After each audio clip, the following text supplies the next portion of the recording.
অবশ্যই আমি শিক্ষাপ্রেমিক মানুষকে বলবো, আমি দেখছি এই স্টুডেন্ট ফ্রন্ট খুব সুন্দর একটা আন্দোলন মোমেন্ট তৈরি করছে বিভিন্ন জায়গায়। তাদের যে নিউ যুব সমাজ এবং তরুণ যুব সমাজ, শিক্ষিত সমাজ, ছাত্র যুব সমাজ যেভাবে এগিয়ে আসছে, এটা আগামী দিন হয়তো বাংলায় একটা শিক্ষা জাগরণের জন্য ভালো একটা মেসেজ আসছে। তাই প্রত্যেকটা শিক্ষাপ্রেমিক এবং দুর্নীতিকে যারা খতম করতে চায়, শেষ করতে চায়, সেই শ্রেণীর মানুষদের উচিত স্টুডেন্ট ফান্ডের এই ডাকে যথাসাধ্য আপনাদের সহযোগিতা ও সাথ দেওয়া দরকার। পাশাপাশি রাজ্য সরকার যে 32টা মাদ্রাসাকে বন্ধ করে দিয়েছে এবং এছাড়াও মাদ্রাসা শিক্ষাকে যে অবমাননা করছে, ধ্বংসের মুখে দিয়ে ঠেলে দিচ্ছে, তারও যখন বিষয়টা রয়েছে, একজন ধর্মগুরু ঘরের সন্তান বা ধর্মগুরু ধর্মপ্রচারক হিসাবে আমার মনে হয় আমাদেরকে এই স্টুডেন্ট ফান্ডের এই কর্মসূচিকে সাধুবাদ জানানো দরকার এবং সহযোগিতা করা দরকার। মানুষের তাদের পাশে থাকা দরকার আমি মনে করি। কোন এই বিষয়টাকে দুই ভাগে বলতে হবে। প্রথম কথা হচ্ছে, শাসক পশ্চিমবাংলাকে তাদের ব্যক্তিগত সম্পদ মনে করছে।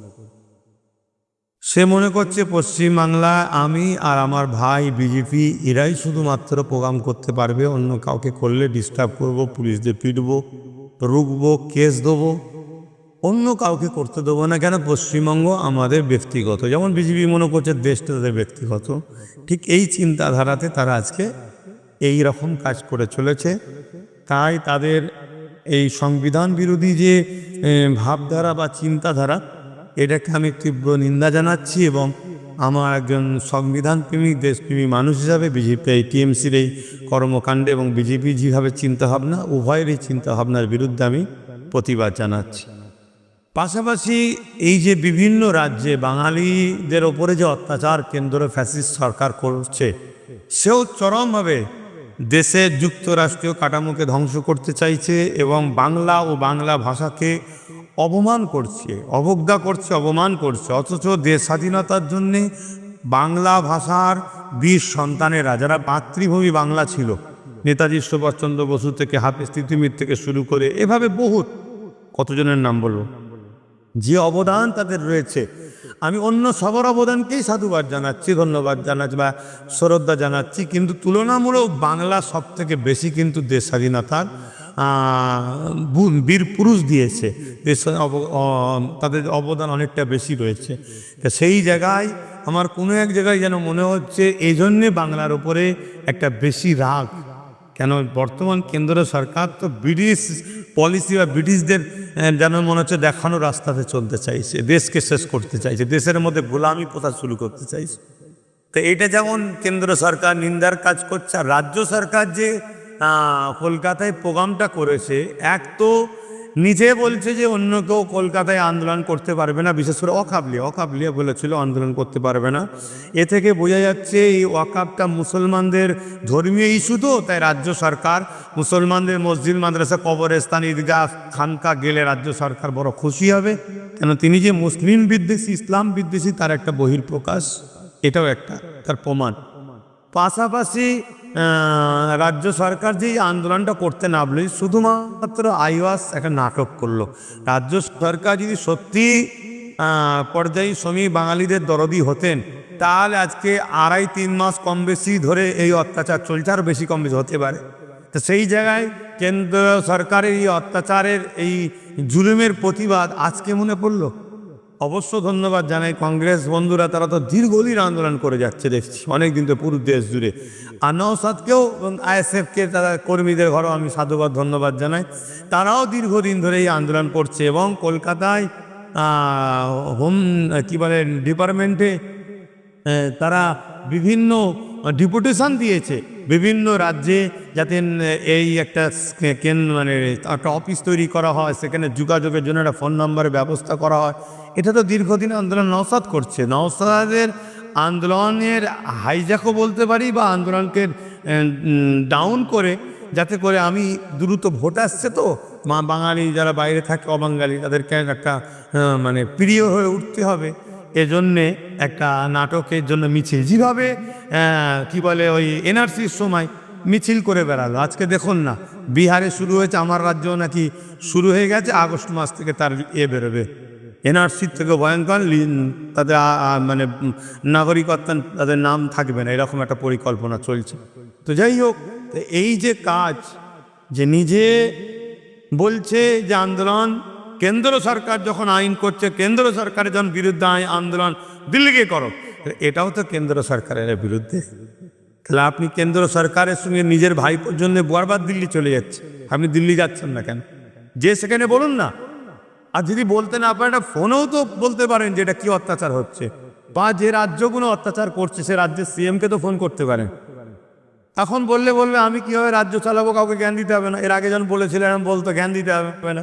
আমি বেশি জ্ঞানই জানি, কিন্তু তারপরও আমরা তো রাজ্যের নাগরিক, আমাদের অধিকার সংবিধান দিয়েছে, জ্ঞান দিচ্ছি না, তাই এটা আমাদের বলার দায়িত্ব, সেটা বলতে হবে।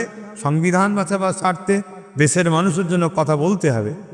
তবে মানুষকে বুঝতে হবে যে এই ড্রামা, এই নাটক শুধুমাত্র আমাদেরকে ধোঁকা আয়াস করছে। যদি সত্যি বাঙালিদের প্রেমিক হতো, তাহলে সুপ্রিম কোর্টে তো যে কেস করতে পারত, কেন এটা সংবিধান বিরোধী একটা কাজ হচ্ছে। দ্বিতীয় নম্বর কথা, সেই রাজ্যকে ফোন করে একথা তো বল, যেমন উড়িষ্যা বলো, বিহার বলো, বিভিন্ন রাজ্যে, যে তোমার রাজ্যের যারা আমার রাজ্যে আছে তাদেরকে আমি পাঠিয়ে দিচ্ছি, আমারগুলোকে পাঠিয়ে দাও। জানি যুক্তরাষ্ট্রীয় কাঠামোতে এগুলো উচিত নয়, কিন্তু সোজা আবুল যখন না ঘি ওঠে, আবুল তো বেকাত হয়। সব জায়গায় আপনি দিল্লিতে চলে যান, সব বিষয়ে আপনি মোদির সঙ্গে সেটিংয়ে বসে যান বা আলোচনায় বসে যান, যাই হোক ইত্যাদি ইত্যাদি, তারা আপনার আলোচনা করেন। আর এই বিষয়টা আপনি করছেন না কেন? এ থেকে বুঝে যাচ্ছে শুধুমাত্র একটা ভোটকে সংরক্ষিত করার জন্য। কেন? যারা বাঙালি ভাই আছে তারা ভোটের সময় গাড়ি বুঝেই করে এই শাসককে ভোট দেয়। তো বাঙালি ভাইয়াদেরকেও বলবো, আপনারাও ভাবেন, দেখেন কি বুঝছেন। তবে ধন্যবাদ জানাই আইএসএফকে, তারা এমন চাপ দিয়েছে শাসককে রাস্তায় ভিজতে হচ্ছে। এটা এই জন্যে বিরোধী শক্ত একটা থাকা দরকার। আর বিজেপি যে বিরোধীর নামে আছে, বিজেপিকে তো বিরোধী হিসাবে আনন্দবাজার পত্রিকায় মমতা ব্যানার্জি নিজেই বলেছিল বিজেপিকে ফন্ডে এনে লড়বো।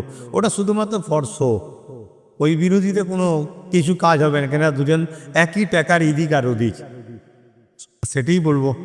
আমার কাছে কথা হচ্ছে, ভাতাটা দিলেন তো ইমামকে, তাহলে মসজিদের কাগজপত্র ধরে আপনি কি করবেন? প্রতিটা গ্রামে তো আপনার পার্টির লোক আছে, 2-4টে 5টা 10টা যাই হোক আছে তো নাকি? তাদের মাধ্যমে এই মসজিদের ইমামের বাইরেটা আপনি নেন।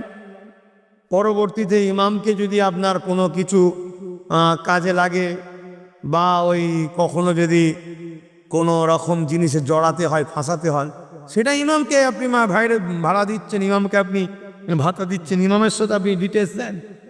আমরা আগে থেকেই বলে আসছি, এই যে জমি জায়গা বা কবরস্থান পাকা করে গিরিদের যে ঘিরছে, এটা অ্যাকচুয়ালি দখলদারি একটা হচ্ছে। সেই জায়গায় আমি ধন্যবাদ জানাই ওই সকল ইমাম ভাইদেরকে, দেরি হলো যিনারা বুঝেছেন, জেগেছেন, আপনাদেরকে আন্তরিক সালাম মুবারকবাদ জানায়। আপনাদের দেখে দেখে যদি বাংলার আরও ইমাম ভাইরা জাগেন, এতে মসজিদের জন্য ভালো, ইমাম ভাই আপনাদের জন্য সব থেকে বেশি ভালো। মসজিদের ওপরে হাত এলে তো আমরা সাধারণ স্তরের মানুষ মসজিদের পাশে দাঁড়িয়ে জান মাল কুরবান করে মসজিদ বাঁচাবার জন্য লড়াই করব। তাতে যত যাই হয় হবে, যত দূর যেতে হয় যাওয়া হবে, কিন্তু ইমাম ভাই আপনাদের বিপদে কেউ পাশে দাঁড়াবে না। এই যে আপনারা জেগেছেন, এর জন্য আপনাদেরকে আরও একবার ধন্যবাদ, সালাম মুবারকবাদ। আপনাদেরকে সামান্য পয়সা দিয়ে আপনাদের দ্বারা আল্লাহর ঘরকে ইরাক নিজেদের আন্ডারে নিতে চাইছে, আল্লাহর ঘরকে ধ্বংস করতে চাইছে। ইসলাম ধর্মের সেন্টার মসজিদ, মসজিদে নবাবী থেকে শিক্ষা, ধর্ম,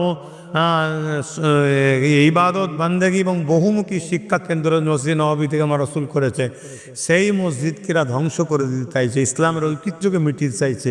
আমি প্রথমেই বললাম যে আরএসএসের, বিজেপি টিএমসি আরএসএসের ইশারা চলছে, বিজেপি ডাইরেক্ট করছে, আর টিএমসি ছলে বলে কলে কৌশলে সেই মসজিদ ইসলামের স্মৃতিগুলোকে মেটাবার জন্য সমস্ত রকম কৌশল অবলম্বন করছে।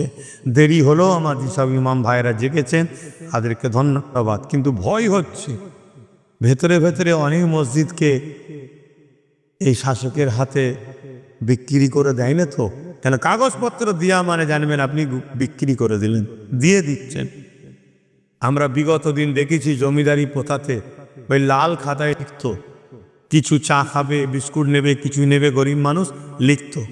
একটা দিন যখন সেটা বড় অঙ্ক হয়ে, তখনকার সময় 1 আনা 2 আনার অনেক দাম, তখন বলতো তোমার কাছে আমি এত টাকা পাই।